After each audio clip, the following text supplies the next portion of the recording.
හිතුවොත් මේ පේන්නේ මම අර කලින් කිව්ව මම කියන්නේ මේ ගඟේ දියල් දෙකක් තියෙනවා කියලා. ඒක තමයි ඇල්ලේවල කියන්නේ. මාදල මේ විගංගේ ඇල්ලේවල නෙමෙයි මාදල ගඟේ තියෙන ඇල්ලේවල. මේක යටින් ඉඳන් තමයි ගන්න ඕනේ.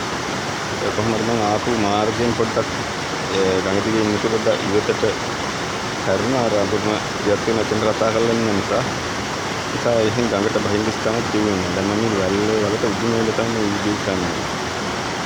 මම මේක යටින් බැලුවොත් හරි සුන්දර පින්වත් ලස්සන දර්ශනයක් තිබෙනවා. මම දැන් ඕගොල්ලන්ට කිව්වා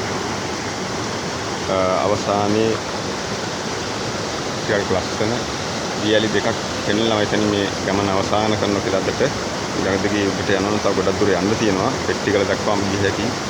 ඒ හරියට ලස්සන වනාන්තරයත් එක්ක දියලි ගණනාවක් තිබෙනවා.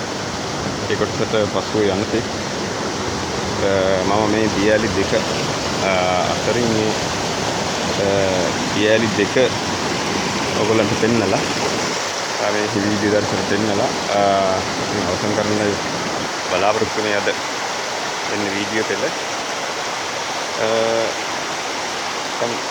ඇල්ලේවල කියන බොහොම ඒ අපි කියන්නේ එතනින් පහළ තියෙන ස්ථානයේ මෙතන මේ අමුණකුත් බඳලා කලින් වාරි ජල පහරක් වාරි මාර්ගයක් කරගෙන දන්නා එක මම හිතන්නේ හැදලා බිඳලා ගිහිල්ලා මමත් ගොවිනියාමක ඉන්න කාලේ කීප දවස් රිපෙයාරුත් කරුවා. දැන් අවුරුදු ගණනාවකට කලින්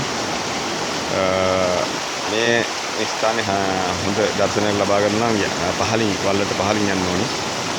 මෙතන මේ පල්ලේ ඇල්ලේවලේ තියෙන ස්ථානේ අපි කුඩා කාලේ මගේ පියාගේ මහා ගෙදර මේ කිට්ටුව තියෙන මීට කිට්ටුව එහාට ආපු හැම අවස්ථාවකම මේ ඇල්ලේවල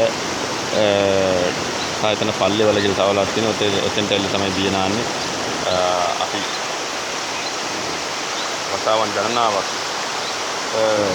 වතාවක් ඊටත් 200 වතාවක් වෙන ස්ථානෙ ස්නානය කරලා ඇති. පොඩි කාලේ බොහොම පොඩි කාලේ ඔය ඇල්ලේවලේ කනලා පිළිලක් තියෙනවා. මේක මට දැන් මෙතන ඉඳන් ඇල්ලේවල පෙන්වන්න විදිහක් නෑ. ඒක හොඳ දර්ශනයක් ලබා ගන්න නම් යටින් ඉන්න ඕනේ. වල ගියල්ල මුලින් පාමුලින් එන්න ඕනේ. අවස්ථාවක් ලැබුණොත් ඔයගොල්ලන්ට පෙන්වන්න. ඊළඟට හිතුවොත් මෙතනින් උඩ මේ ළඟම යවන්නේ ඇල්ලේවල. එතන චුට්ටක් උඩින් මීටර් 100ක් විතර උඩින් තව දියල්ලක් වෙනවා. අන්න බලන්න අර ගස් අතුපතර අතරින් ඔයගොල්ලන්ට පේනවා ඇති. ලස්සන දියල්ලක් තියෙනවා. ඒක කියන්නේ